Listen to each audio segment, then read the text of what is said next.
Thanks for checking in on the State of Basketball podcast, episode 43. I'm Adam Miller, and I'm here with Jaren Wilt each and every week, and we're going to be bringing you the news and notes on all 11 Division I schools in the state of Indiana, because in 49 states, it's just basketball. Another first for us, Jaren, or should I say Jerry, because we are going to have two Jerrys on our show at the same time for the first time ever.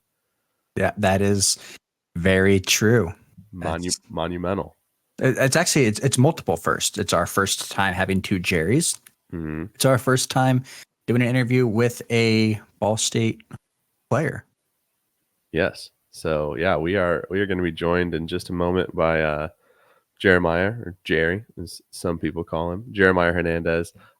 You have probably heard of him because if you listened to the Southern Indiana section of our podcast ever, even once, if you made it that far in the podcast, you heard us say Jeremiah Hernandez because he was their leading scorer, and we probably talked about him making 10 trillion free throws. That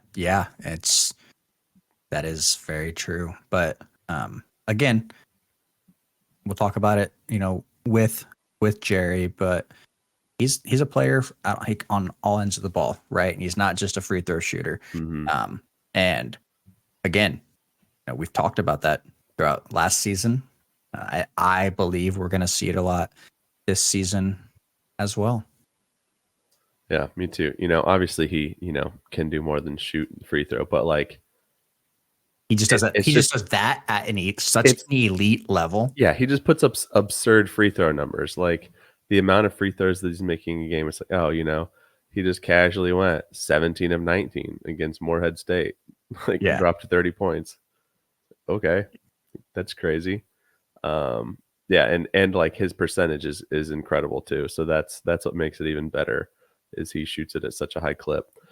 So yeah, we're gonna let him in here in a second. Anything else you want to let the people know about this here show? Focused down on 1 and 2, I guess, Indiana schools this week, almost 2. Yeah. I guess we'll talk about 2, right? Mm-hmm. But I'm just really excited for this interview because obviously I'm a Ball State grad. I was elated when Jerry announced he was transferring to Ball State. I personally thought that program was a great fit for him, so I'm really excited to talk to him about that. Yeah, well, let's not keep the people waiting any longer. Let's bring him in here, man. All right, let's do it. All right, we are joined by now Ball State guard Jeremiah Hernandez. Last year we talked about you a lot as a player of the Screaming Eagles, but this year you're a Ball State guard. So Jeremiah, welcome to the show. How you doing? And I'm all good. Thanks for having me, man. We always get a little worried whenever we see someone enter the transfer portal from one of the Indiana schools, because that's we cover all 11 schools, but it was very nice to see that when you entered the portal, you ended up back at another school in Indiana. So you're like, oh man, he's leaving Southern Indiana. You're like, oh, okay, he's going to Ball State. That's good news for us. So yeah, we still get to talk about him a little bit. So we were excited. Yeah. So let's kind of, some of our listeners maybe listened last year, maybe they didn't, but they should have heard your name before, but I want them to, get some background on you. So I think you're from the Chicago area. Did you spend your your entire childhood there? Yeah. So, me and my family moved around like the Northwest area, Chicago, my whole childhood. And then eventually towards high school, I went to St. Viator in Arlington Heights. So I moved in with my grandma for a little bit, just to be closer to the school, and me and my grandma have a great relationship, and, she's awesome. So, we had a, great time. And yeah, during high school, was out there with her, and, in that area, met a lot of good people, and, I'm glad that, I went through that experience. It's awesome. Living with grandmas, I'm sure a ton of fun. What's family like? You got any siblings? Yeah, my family is, really close. I'm sure my dad's, interacted with y'all on Twitter somehow. Uh-huh. You see that? Yeah, he's all about, hoops and, everything I've learned, he's, instilled in me. And, he's made sure that, I just take care of my responsibilities and, never shy away from that. And, lead and lead by example. And, he's definitely someone I can talk to all the time. And, obviously my mom, she's great too. She's been there for me. And, she really didn't grow up in the sports scene, but, she's there to support, all the time. And then, I have an older sister who, used to beat me up a little bit when I was younger and, got some toughness. And, you know, she didn't play sports, but she's in the arts and she's great at what she does. And I got a little brother who's about to be 18 soon, which feels unreal. And he goes to Hoffman Estates and he plays basketball too. So we are us five, and then my grandma. My grandpa unfortunately passed during COVID, and but again, we're just real tight knit, and I'm glad to have him, and I'm thankful every day. Maybe your sister beating you up a little bit helped you on the basketball court, No, knowing your I've said skill it set. before. I've taken some falls and been like, yeah, I've been hit harder than that. That's funny. Yeah, we've seen your dad around on Twitter. I see him sharing your stuff. It's awesome to see him. I like when there's vocal parents who are out Yeah, there, following us and interacting and like putting their kids' stuff out there and being geeked about all the things they're doing. So we like to see that. yeah, I'm definitely blessed in that aspect. Having dad who's been there for me and who I can will continue to be there for me. Hmm. Yeah, for sure. Well, so talk about what the basketball scene's like in the Chicago area, right? Like Adam and I, we're both from Indiana, and basketball is a big deal here, as I'm sure you've caught on to. But what's it like up in Chicago? I mean, that's what shaped me, and my dad from when I was young would take me all over, south side, west side, and we're playing whoever, whenever, and he wanted me to learn that from a young age. There's gonna be people who are out there who are more athletic, stronger, and you got to fight, you got to scrap and claw to get some opportunity, and no one's gonna give you anything. All fighting for the same thing.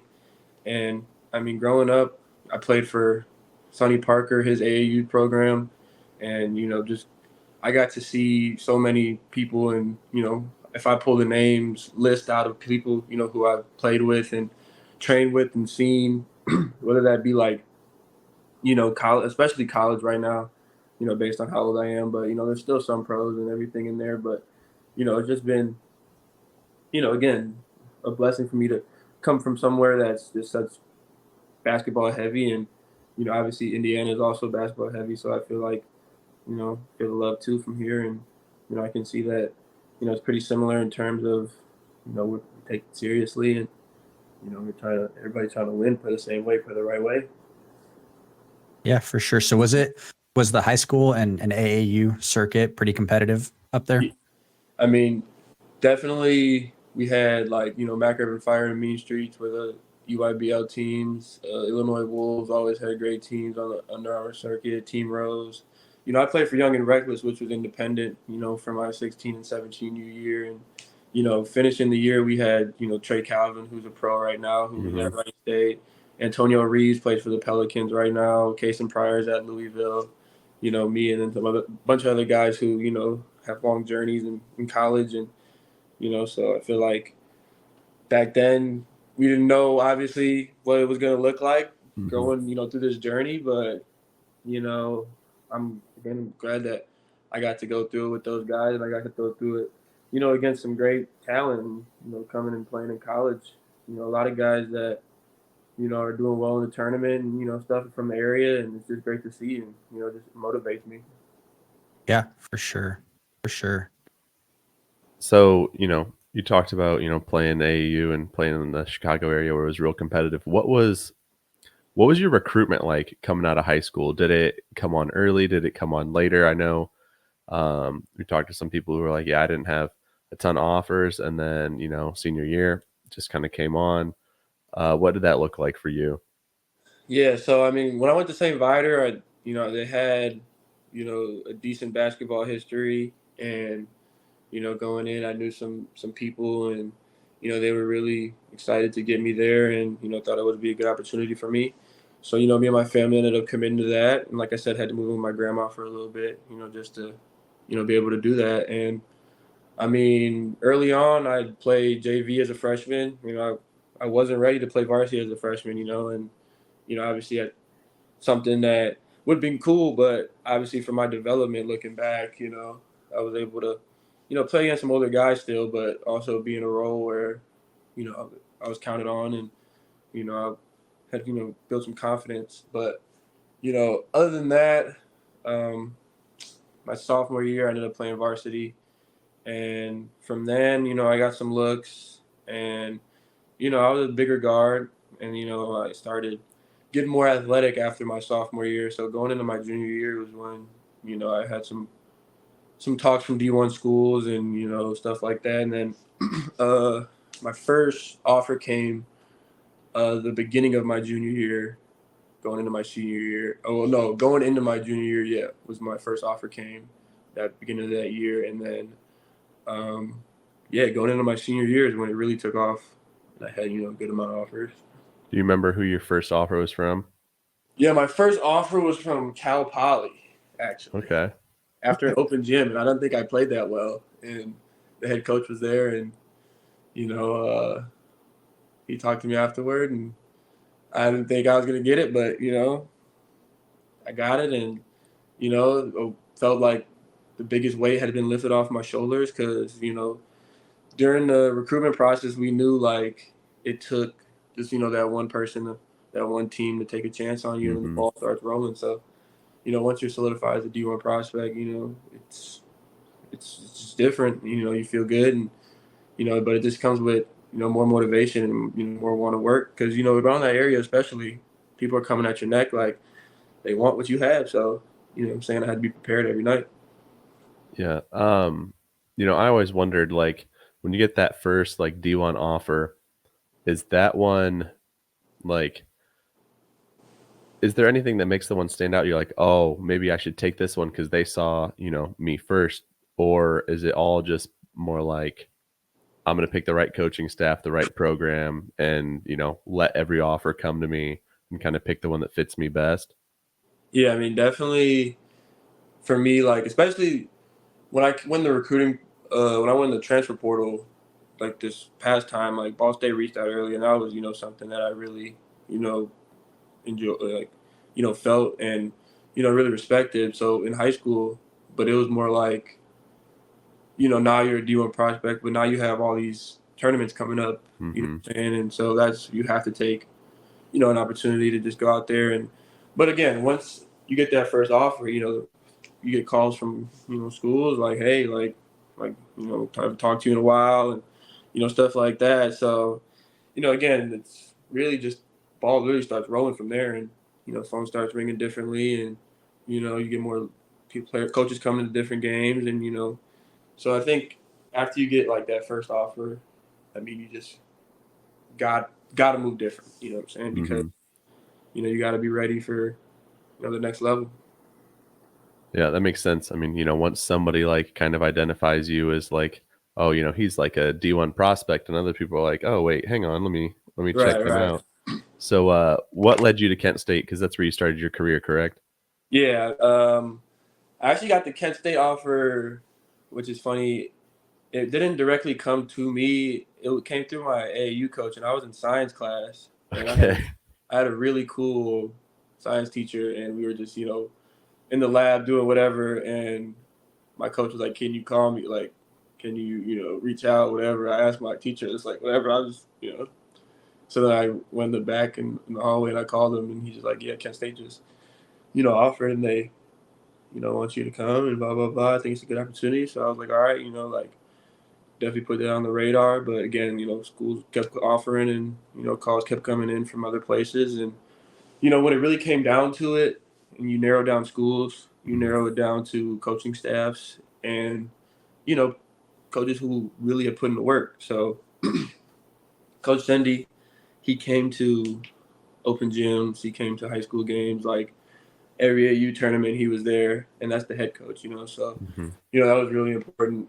And Coach Eric Hart, who's at Utah State right now, I believe, he was an assistant there, and he, did an amazing job, talking to my parents, talking to me, and again putting the work. So it was down to Kent State and Drake, and yeah, I mean, those were the two options. Those were two great options.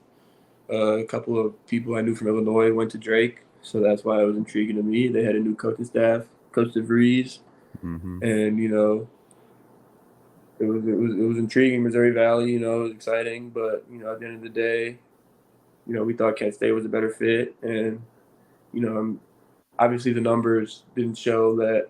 I weren't the same that I have now, but I mean, Mm-hmm. I had a great time at Kent, and I wouldn't trade it for anything. That's Yeah. awesome. That's awesome.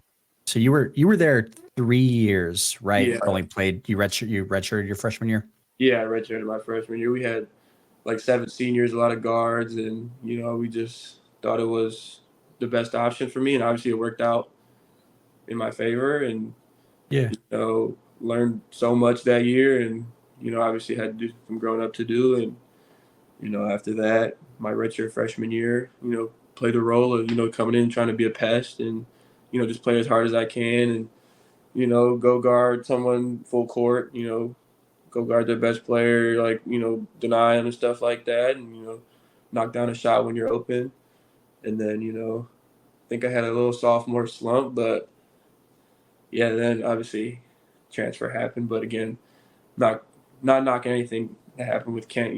Like even though I went through that slump, it was one of my favorite years because we went on a 16, 17 game win streak, something like that, and obviously learning so much from winning all those games and seeing what it's like to win games consistently.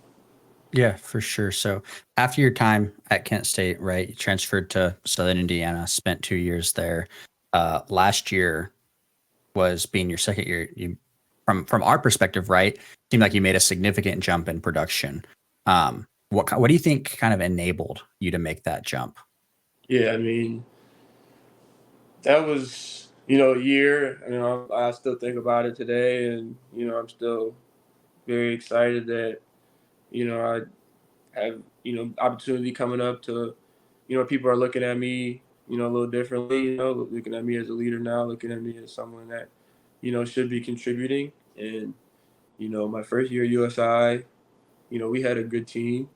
I think we just had some just some lapses in some games, coming from D2 to D1, and then we had a lot of new guys coming in as well. So playing in OVC where a lot of people had some 2-3 year teams at that time. It was pretty difficult. And, we did our thing, though. I think, we had a great time playing. Again, I think that team was really gelling together towards the end of the year. I mean, obviously, we lost in, OVC tournament, but just, again, I think, we had 3 pros on that team. And, Swope is at, was at Indiana State killing. Now he's at St. Louis, and then Gary Solomon, he's playing, pro, Blockovich pro, like Tyler Henry just went to Spain, like, Jelani Simmons pro. So, we had a lot of, talent on that team. Just, again, that jump was different for us. But, that second year at USI, we lost all those guys and, you know, deciding to stay. And, I never thought about leaving, after that first year at USI because, everything growing up and maturing, you got to obviously realize that there's some stuff that you can do better that, like this year, obviously forced my hand, forced Coach G's hand, he had to play me. And, after that, it just kind of took off and our relationship changed and he trusted me and, he just let me do my thing out there and, realized that, we both, are in this together and, I'm a senior and, I'm trying to lead this team and, he kind of gave me the keys and, obviously we didn't have the record we wanted, but we were there. We were close. It was just the little things that I'm sure they'll clean up this year. Some of the younger guys that are older now, and just finishing down the stretch, and that's probably something they're focusing on right now. But last year was just something that worked different. Had to move different. Coach Doug Novsek, I want to give a big shout out to him because he really not forced me to work out, but he really was blowing up my phone, asked me where I'm at and stuff like that. And, I'm just letting him know I'm on my way, coach. I'll be there. Like, we got to get our shots up. And, he told me to never get tired of going to the free throw line. And, obviously that was something that boosted, my stats up a little bit. And, he just knows the game so well that, I just took everything he said and tried to apply it. And, that's what I try to do with everything, obviously. But, me and him working out damn near every day was, something that definitely helped my game. For sure. For sure. You guys, yeah, when we talked with Merv, like we were very high on you guys. I know, like, the record obviously probably wasn't what you guys wanted, but like there were so many games that we felt like were just crazy close. Like, your SEMO game, you lose by 2 in overtime at SEMO. Lose to Bowling Green by 2 at home. Like, just games that, if you win, like half of the close games, your record is like, what was your record at the end of the year? 8-24. You're, like 12 and, you know, 20, right? Yeah.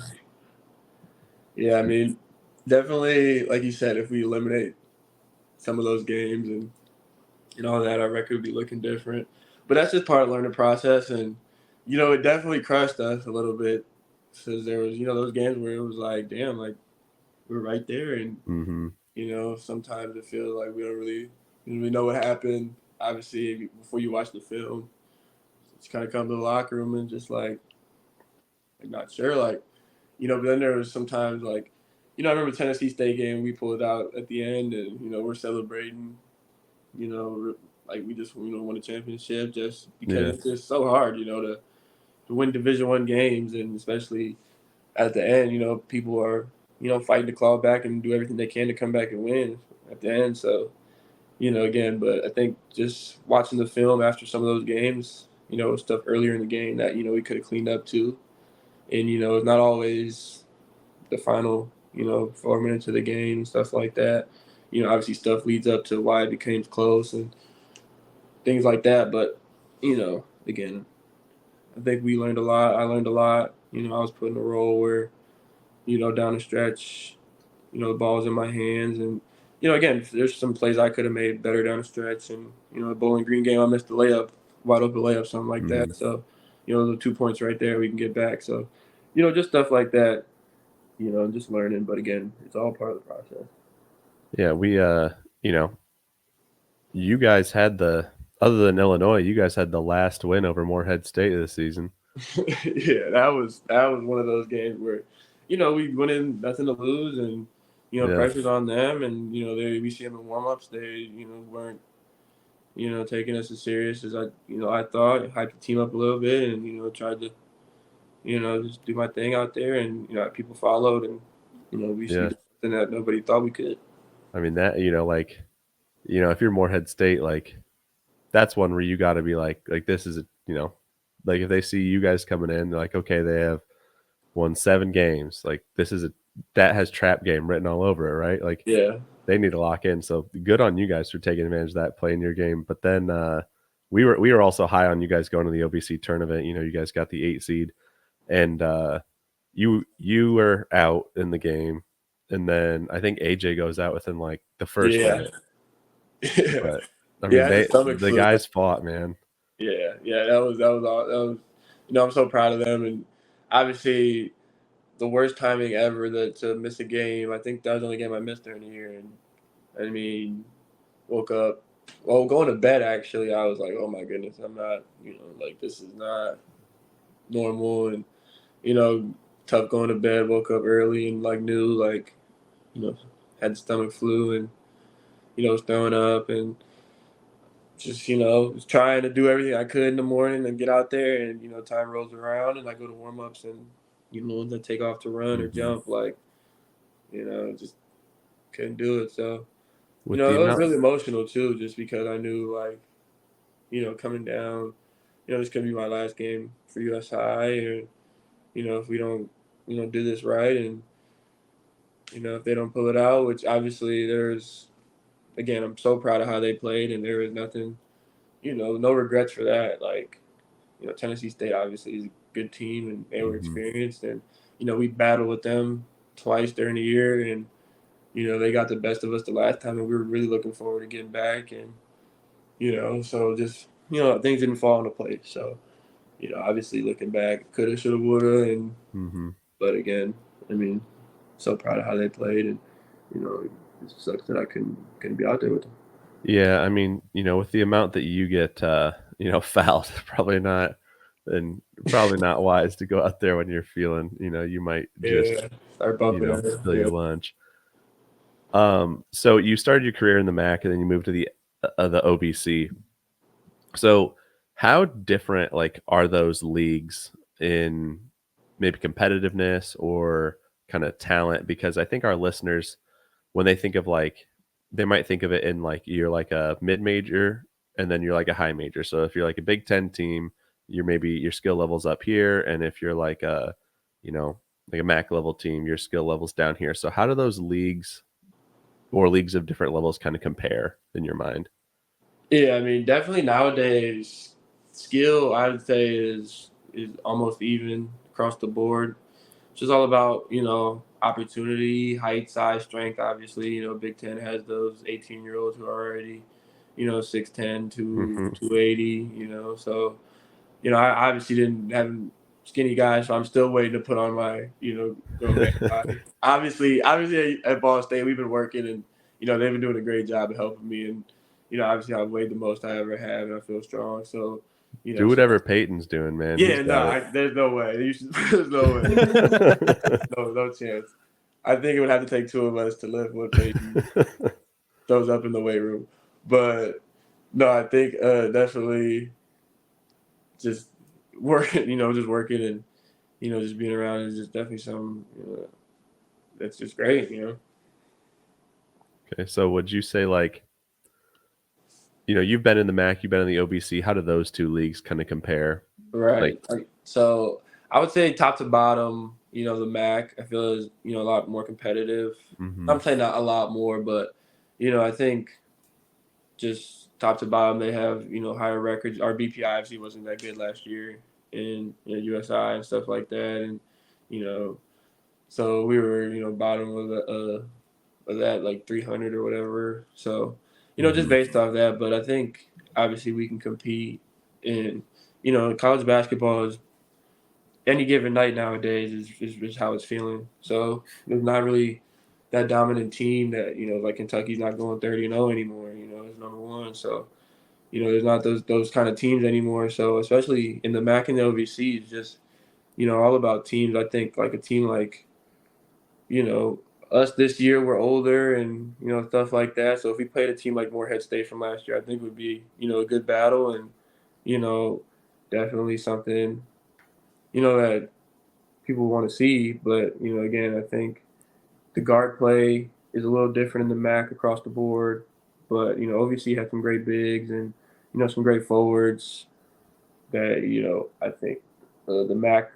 I don't really remember a lot of forward like 4 men, hmm 3 men that from the MAC in my time. There was a lot more 1-2s.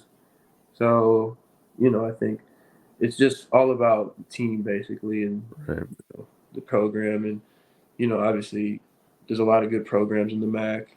There's teams coming up rising in the OVC. So Yeah, and I mean, to kind of put it into perspective, Morehead State was a 14 seed last year, and Akron made it out of the MAC last year. They were also a 14 seed. yeah, So, I mean you saw Morehead State competing against Illinois. yeah, Akron obviously they went to the tournament. They've been plenty of times in the past couple years. So they're accustomed to winning with winning programs. yeah. Yeah, well, I mean, Mac's probably got the strongest guy in the country, so it's Peyton. Yeah, no, this is about to be exciting to play with something like that. I haven't been this open on screens in forever. So I mean, Just I've run said him it into a wall. before. I think in the MAC for sure, Peyton's pound for pound the strongest dude in the conference, yeah, and he's probably top 10 in all of college basketball. The dude's just a beast. no, Um, that would be. I'd be scared to see him working out in the weight room just because of what he puts up. But so we've talked about it a few times already, but when we interviewed Merv, he talked about your ability to get to the line. we talked about it all last season. It was like every game you were like 13 of 15, 13 of 14, 13 of 13, like crazy numbers at the line. I think by the end of the season, you were 13th in the country in free throws and made free throws with like 200 something. And you were shooting like an 81% clip. What makes you so good at getting to the line? I mean, I think just growing up, always, just trying to work on getting to the rim and, just being relentless in everything, that I'm doing. And, I found being a bigger guard, obviously going to the rim was to my advantage when I was younger. So, obviously I've grown up trying to get to, just get to the square, and then obviously as I advanced through levels, it became now 2 feet, jump stop in the lane, if they fly by, lay it up, they jump into you, just be patient, look for the contact. I think I didn't yell at refs this year or nothing like that. That helped a lot. I didn't talk to the refs no matter what happened, and so again, like I said, Coach Doug also told me just never get tired of going to the free throw line. Those are just easy points, and I started knocking it down more as the year went on, and just we ran offense too, where I was able to be in space, and once I was able to get my shoulders past somebody, I was either laying it up or I'm going to get fouled, and that's the mindset. And me, you know, going up again, like playing, you don't really know when you're going to get the ball, and when you do get the ball, you got to go. So every time I get the ball, obviously I'm not trying to score it every time, but making the play or seeing what's there is definitely something I'm trying to do. And I think that's just being aggressive just helps the team, and being older and experienced, like I know when to take the foot off the gas, or when to actually we need a bucket or something. So I could take it upon myself, and obviously as the year went on, I felt no one can guard me, and took it to myself. If we need a bucket, I'll go get a bucket. For sure. Love that. So when you're in the gym, whether it's during team practice or, you're doing your own individual thing, do you put any extra emphasis on free throw shooting, or are you just natural? I mean, for me, free throw shooting has been something that's between every workout and every drill. Damn near you got to shoot some free throws before you go get some water, or have to fit the free throws before we get out of practice, or else we're running. So free throws, people say they're free, and they really are just free points that available for you, and you do all the heavy work, get into the line, just knock it down. And obviously we shoot a lot of free throws, and every program I've been in, emphasizes practicing free throws. But for me in practice, I try to emphasize, like, if someone fouls me, I'm not calling it. Like, I'm just trying to fight through the contact, because in the game I know I'm gonna get fouled, I know I'm gonna get that call, but just trying to add some at ones, and old fashioned 3-point plays, and stuff like that. That's what I try to focus on. And, obviously trying to get that jumper, it's more consistent. And, I've been working on that with, my coaches here at Ball State, and, just getting up reps every day. Yeah, for sure. And before we move on to the next question, I just want to make it clear to you and even our listeners that you are not purely a free throw shooter, right? Like, you are talented in multiple aspects of the game. You just happen to, when we look at free throw shooting, like, that's just something that stands out. It pops, right? Because it's free baskets, it's free points. So we wanted to bring that up, but we are very aware, and all of our listeners, you got to be doing be something aware. to get to be taking over 240 free throws a game, a season. No, it's definitely funny, because I remember Jacob Pelagovich texted us, and we have a fantasy football, us and some of the other guys from USI, that he texted in there after, I think it was the Western Illinois game, and I shot a good amount of free throws down the stretch, and he's like, it's just crazy watching, because these are actually fouls. Like, most of these are like when I went to the basket, pump fake, and they would jump into me or something like that. And he was like, it's just crazy watching, like the free throws go up. But again, I definitely have some other aspects to my game. a lot of other aspects. Don't sell yourself short there. You're a hooper all around. But I just wanted to add that extra thing in there because we've talked about free throws so many times already. But there's so much more to your game than just free throws. My Yeah. thing, But does it bother you when people miss them? I mean, obviously, I've been there where I've been on the line and it's felt great coming off the hand and it just didn't go in. So Mm-hmm. I can feel empathy for him. Sometimes though it's I'm from Chicago, so my thing now is field goals. Those give me PTSD every time I see a missed field goal or something like that. Because that's the one you're not getting fouled on. You just Yeah, missed it. no, yeah, those, but everything. But I think obviously, when it's all about mindset and just being locked in and prepared and everything like that. So For sure. Be careful pump faking on the lane when you got Peyton on the other team, man. I don't want anything to happen to you.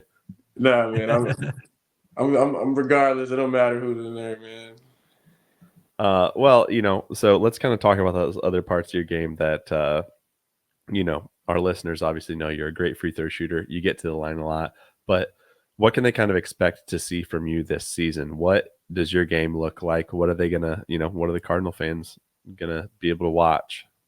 Yeah, I mean, obviously, this is my last year, of eligibility. I've been in college for, it feels like a long, long time. So, obviously, last year didn't go as I planned or as I wanted, and record wise, and high school coming up. I was a winner going to Kent State. Obviously, winning program, and going to USI first year, we won a good amount of games, won some good games against Indiana State, Southern Illinois. So coming off a year like that, I'm just ready to get back in that, to do anything I can to get wins. And, looking at the schedule, Coach Lewis has told us every day there's not a team we can't beat. So, I believe it. And, obviously last year our schedule and, I'm blessed to play against Duke, Michigan State, St. Louis, places like that, going to Bucknell, LaSalle. We handled, ourselves well. Obviously we didn't win all those games, but again, like the Duke game, obviously was put our name out there a little bit, just because we played as hard as we could and we saw what happened and, just learned a lot, from that. So, I think just coming back and being somewhere where, I'm familiar with the MAC and familiar with how, things work in here and how you win these games. And, every night you got to give it all you got. And that's what I'm trying to do because, I'm not going to get any of these games back.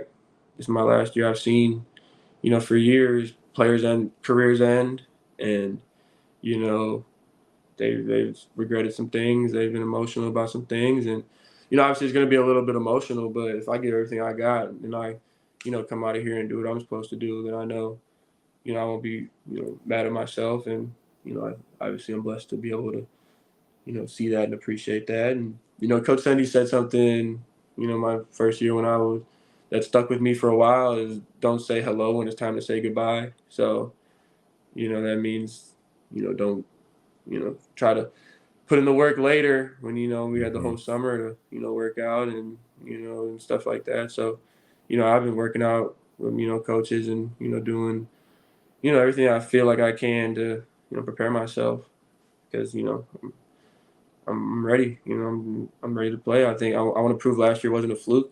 Mm-hmm. I want to, elevate my game and, aspects of my game. Obviously, I could have improved on still. There was, some games, where I didn't assert myself and I thought I could have more. But, obviously there was games when I did and we saw what happened, saw how much I could put up on the board. So, just expect some wins. I want to ask you one question about last year, or last season, and then one question about this upcoming season. So last year at USI, you guys got to play, at Michigan State, you got to play at Duke, and then you guys were, leading Duke at halftime, which we were going off on Twitter about. But obviously, I'm sure you guys there wanted to come out with the win. What's it like playing in like those, really famous like arenas? I mean, like I said, the word I use is blessed because, obviously I've talked to players and friends and, going home and open gyms and stuff and people asking me about the game and, friends. That was like even like after SEMO had 35, like obviously my phone was going up a little bit, Mm-hmm.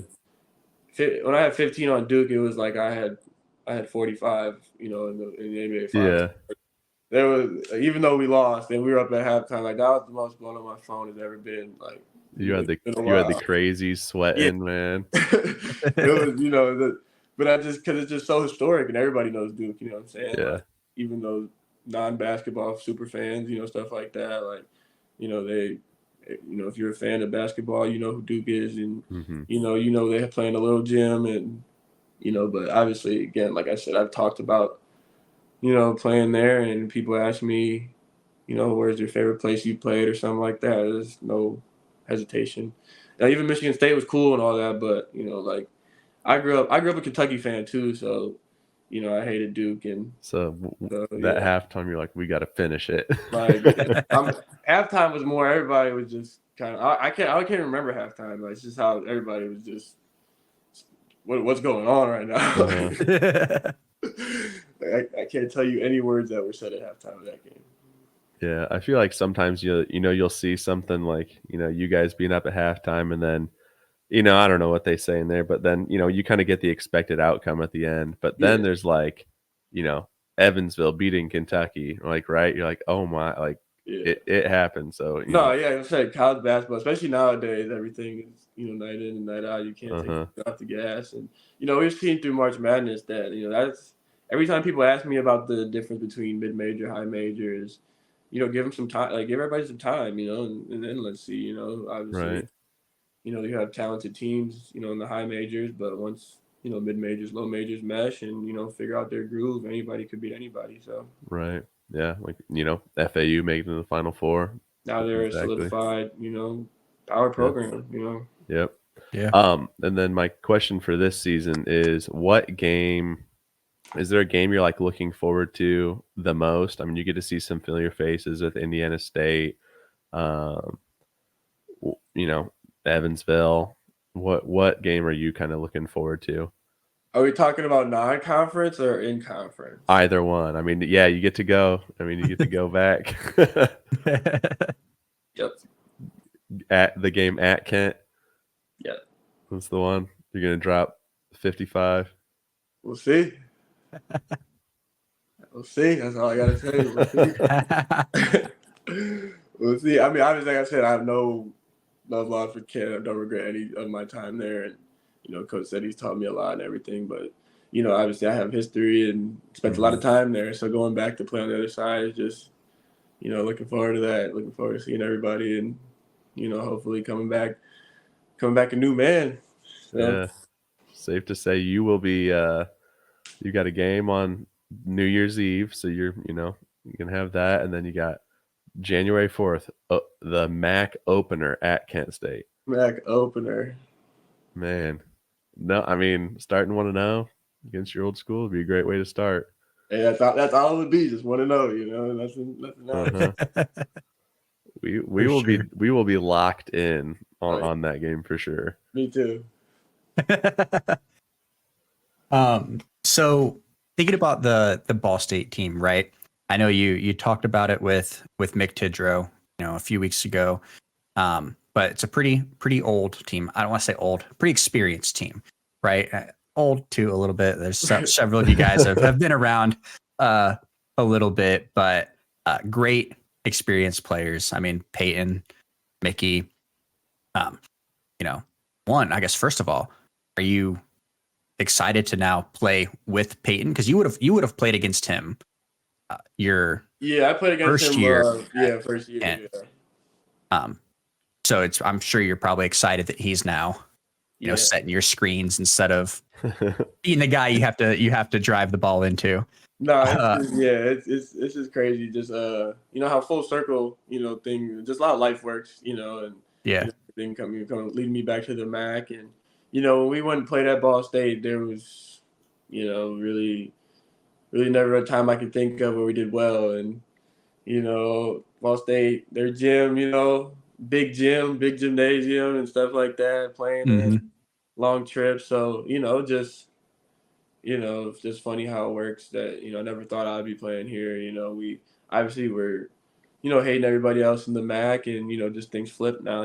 Saying gotta bring that mentality here. But playing for this team, and obviously Peyton Sparks is the reason that I came. Not like but seeing that he wanted to come back and play for Coach Lewis was obviously telling of the staff here and Coach Lewis himself. And, obviously coming from a high major in Indiana, he could have probably went, anywhere he wanted, especially any mid major he wanted. So, him wanting to come back to Muncie, coming back to Ball State, obviously, they're talking to me too. So, I want to play with a big, and, I want to play with, some of the best players possible, but also, be at a level where I can contribute still and, lead and, again, but me and Coach Lewis, first conversation, we hit it off a little bit.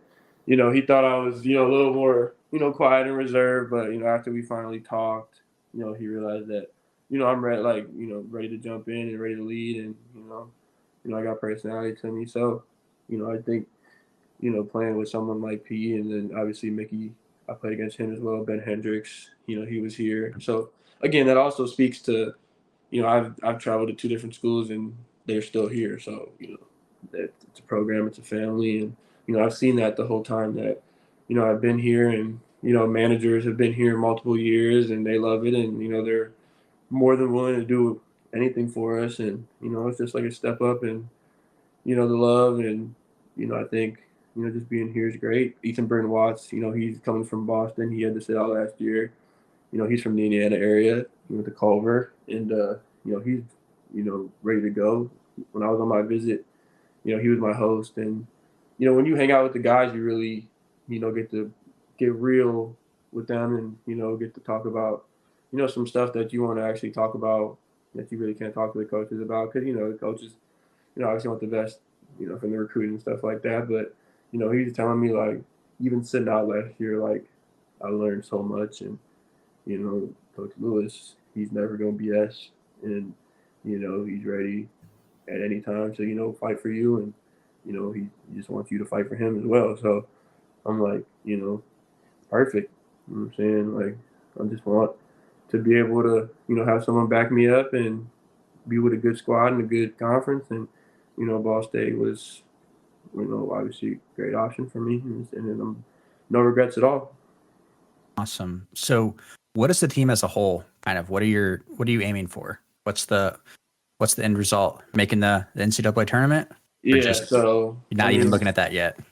Yeah, no, it's NCAA tournament or bust for us. I mean, the team we have and the team we put together, and obviously the senior lineup we have, there's no reason where we shouldn't, you know, make it to the MAC championship, win the MAC championship, and go to the NCAA tournament.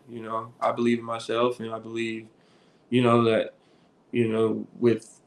with P and with seniors that we got, and even we have great freshmen that came in and that are sponges right now, and they're picking up after everything that we're doing, and doing it with a great attitude, which helps. And there hasn't been any off court issues, with egos or nothing like that. So as a whole, we're really locked in, focused on not shying away from, we got to win this championship. Like, this is my last year. This coming off of 8 wins.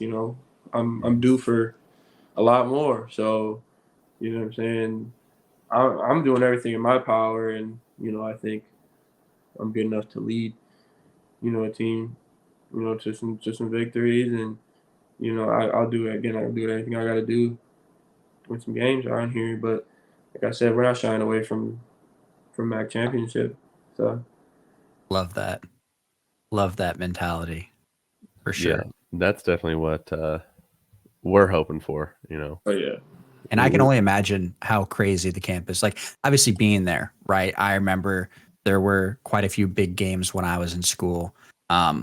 And it, campus was buzzing when the team was winning good games. I remember I think it might have been against like IUPUI at one point. Ball State put up 100, and it was Worthen was rocking. So if you guys have the season that obviously we want for y'all, that y'all are aiming for, it's going to be a fun arena to be the home team in, for sure. Oh yeah, I mean, being there every day is, you know, just a blessing, and it's exciting to see, walking in, seeing, the nest and the big arena that's there right now. There's men's volleyball that's been using the gym and stuff like that. We've got it a couple times, but it's not our turn yet. But obviously our practice gym too is amazing. We got two courts, beautiful, Yep. nice rims, nice nets, always couple guns, everything you need. Like, so just, knowing that, we're preparing in there and hopefully, we fill it up. Obviously there's been buzz, but Peyton being back, and, that's already something that, is getting the city, rocking a little bit, and, people are excited to come see, and, I'm just happy to be a part of it, because like I said, I got stuff to prove too. So Awesome. Definitely. We're gonna be rooting for you guys to get there. We want to see you guys be that MAC team that makes it out and wins the game. That'd be awesome. Uh, do you feel so? We kind of always talk about Coach Lewis's just defensive intensity. Do you feel like what do you feel like he's intense as a defensive coach? You feel like you were ready to step in on his defensive plan, or you had to kind of learn something from him?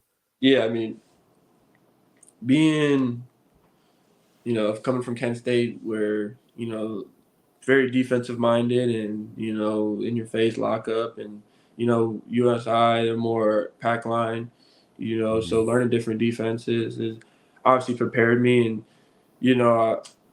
speaking of different aspects of my game, I was like 1.5 steals, last, so I think I pride myself on getting them passing lanes, and Coach Lewis has been encouraging to that, playing for me, playing in that passing lane, and doing what I do, jumping, and trying to get some easy buckets for us. But he's, this summer, we did 8 weeks, and those were, I mean, just time for us to build chemistry together. And he really wasn't worrying about too much of the little things. And he's like, well, when it becomes preseason time, then I'm gonna start being on y'all about this. But right now, let's just fix it. Let's just see what it looks like. And you know eventually we're gonna have to do it the right way the first time. So you know I knew coming in that he was going to be intense, but I wouldn't want it any other way, because it's one of the hardest things ever to win Division One games. So you need someone that's going to be on 10 the whole time. Yeah, awesome. So I saw the interview that you did with Mick Tidrow, and you said that you're a mean chef. If you're going on a cooking show, you got to cook your best meal. What you making? If I'm going to a cooking show and I got a little timer, I'll probably go. I'll probably go steak and shrimp with some mashed potatoes, Okay. and then if I gotta do veggies, just something. But we don't do that around here. I hear that. uh, so you cook, like enjoy cooking. What else do you like to do for fun? I mean, you play basketball, obviously, but what do you like Right. to do? I mean, for me, getting older, and I'm not saying I'm old and all that stuff, but I've been around, and body's hurting a little bit, so I just like to relax. And if I'm got time to take a nap, I'm gonna take a nap. But I like watching YouTube, and I just like seeing just learning about a bunch of stuff on YouTube. I think you know that's one of my favorite things to do, is sit down, eat some food, and scroll through. Obviously, I watch a lot of basketball, and watching more WNBA than I've ever watched in my life this year. And I'm a big Bears fan, like I said, so really excited to see what's coming up there for us. And I just like FaceTiming. I talk to Murr all the time. That's my guy. And Jelani Simmons, Gary Solomon, like those guys I like to talk to. So just being around, and making sure that I enjoy my last year of college. For sure. Muncie's a great place to enjoy a final year of college for sure. Yeah, and they got me at Village Promenade, so I'm enjoying. That's a very convenient place to live for sure. Right. Shout out VP. So you've been on 3 campuses, right? All pretty different sizes. Kent State was I think the biggest campus, USI being the smallest. What size of the three, kind of what size have you liked the best? I mean, like you said, Kent State was, a big campus. I think it was spread out, and it was, a nice little town area. This one, Muncie's a college town, so I think everything's centered around Ball State, and that's pretty cool. I don't have to drive more than 10 minutes for anything. So, get some food, whatever here on Tilton and Bethel, drive down, and it's nothing but 5-10 minutes. So, but USI was just something about being on a smaller campus. I came from a private school at St. Viator. Mhm. So, I know a lot of people there. I think built a lot of good relationships, and that just, being because we were always in the trainer room together, and, a bunch of different teams. And, we were always, in the Screaming Eagles arena, hanging out. And, we all lived in the on-campus apartments together. So, we hung out a lot there. So, I just think a smaller campus, forces, a little bit more, intimacy and hanging out and, just, chemistry. And, so I think it was, good to be at a small school like Southern Indiana compared to, all these other, bigger schools.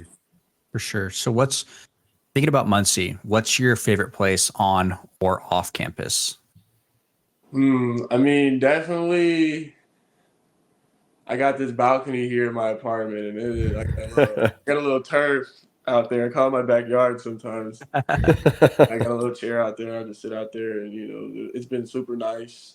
And go out there, just watch some TikTok, watch some film, whatever. And but I like to eat, so like I said, that rib spot again. I've been going there a lot, but just being at Worthing and being in my apartment is my main places where I be. So again, I have no problem with it either.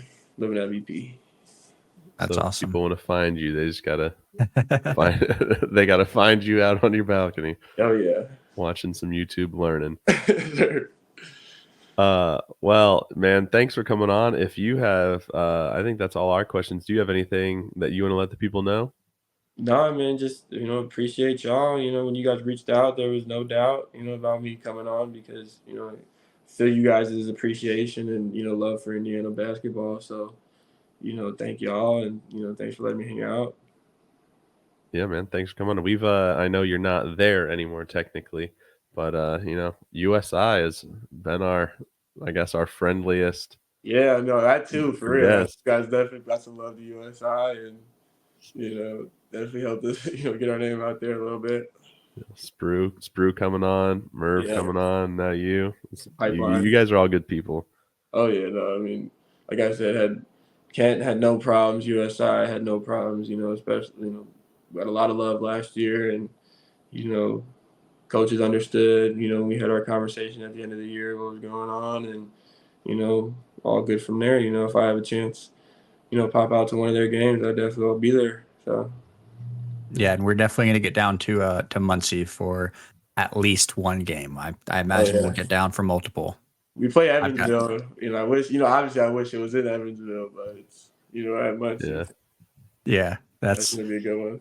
I'm sure that'll be a fun game for sure. And it's Muncie's got Ball State's got not a chip on your shoulder, I don't think, but you gotta, when that game came around last season, there were a lot of Evansville fans chirping. Yeah. No pun intended, but we want to see we never want to root against an Indiana team, right? We want, obviously, if best case scenario, both teams win. That can't happen Right, yeah. in this game, but I personally am pulling for you guys because I want you guys to get back at Evansville a little Oh, bit. yeah. No, Home team. definitely got a chip on our shoulder about not just Evansville, but, every team we're playing this year. Mhm.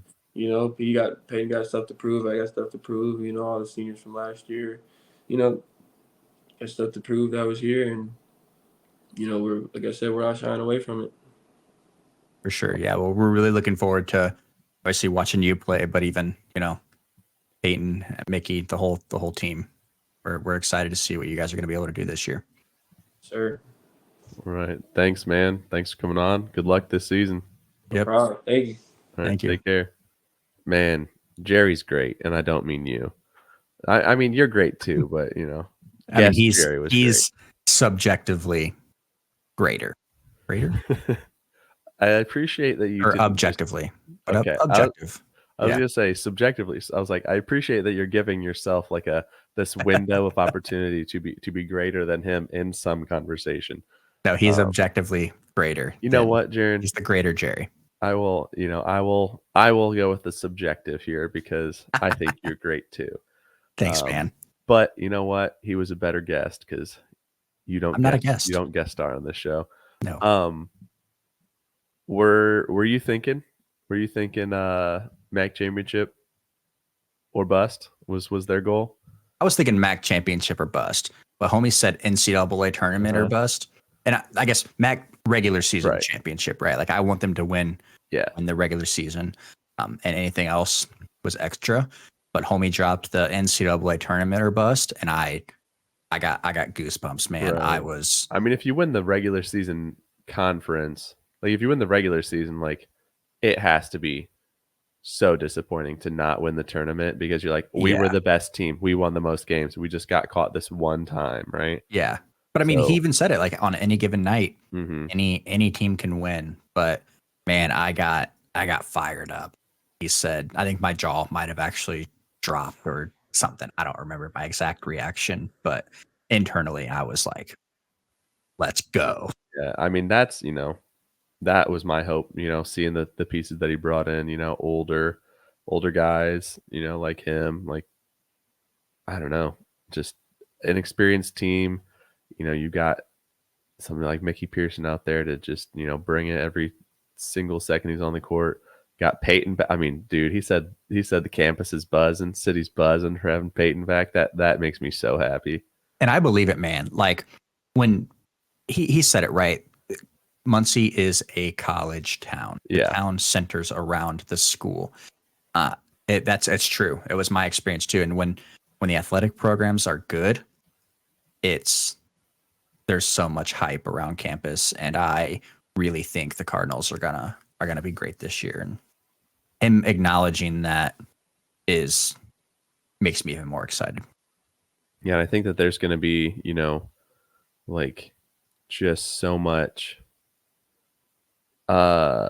not like riding on this season, but like there's gonna be so much at stake for so many people on this team. Like I think it's Mickey Pearson's last year. I think it's Peyton's last year. It's Jerry's last year. Um, who else? It's Ethan Britton Watts, Yeah, I believe his last year. but should be Ben Hendricks last year. So like they got a lot of guys that they don't want to not win something. Yeah. So I think that that's going to just add fuel to the fire. And it seems like, what is this? Is this going into year 3? Yep. This will be year 3 in the Mike Lewis era. So campus party planner. Yeah, going into year 3. So like Ben Hendricks, Mickey Pearson, they know what to do, man. They've been there for a long time, and but I'm excited. I think that they're going to be great this year. Don't know where we're going to put them in our rankings. We'll come out with that soon. I don't know. Our preseason rankings. We're getting close. We're getting close. We gotta get that out to the people. Let the masses know who we think is going to be popping. Yeah. Not that Ball State is in this conversation because they're not, but I am already scared for the backlash of that team that we have to put 11th because they're going to just be so. I mean, I would be so mad, right? Like, yeah. But again, we were very wrong last season. Yeah. In our power rankings, the beginning of the season versus the end of the season, complete shakeups. I think for the most part.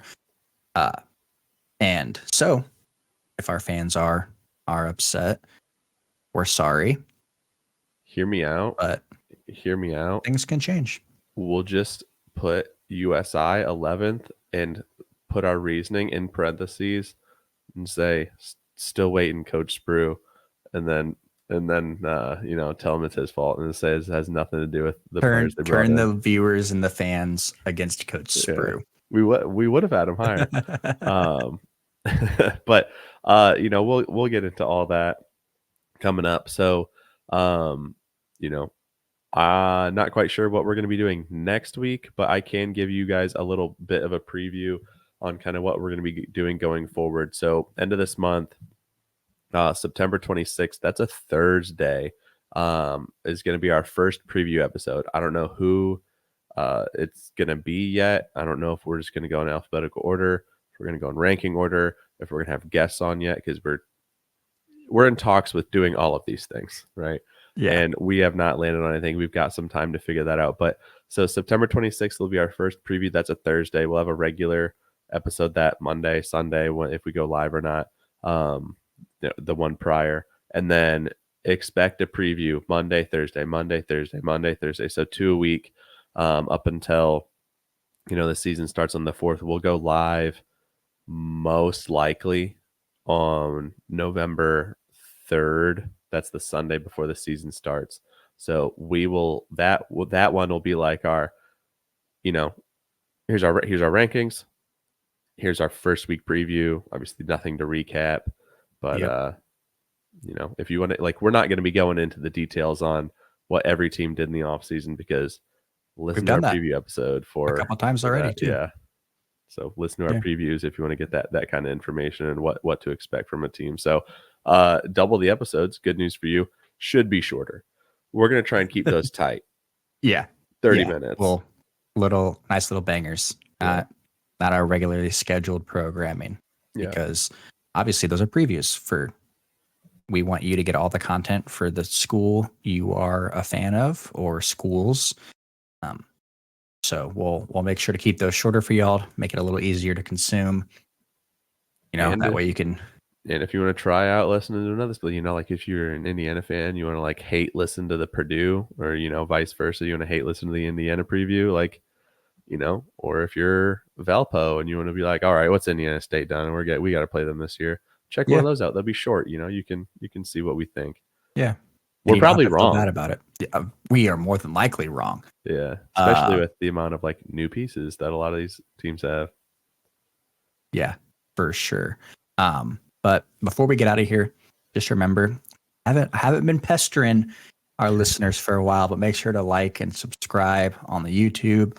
We'll remind you Follow every us on- preview. Yep.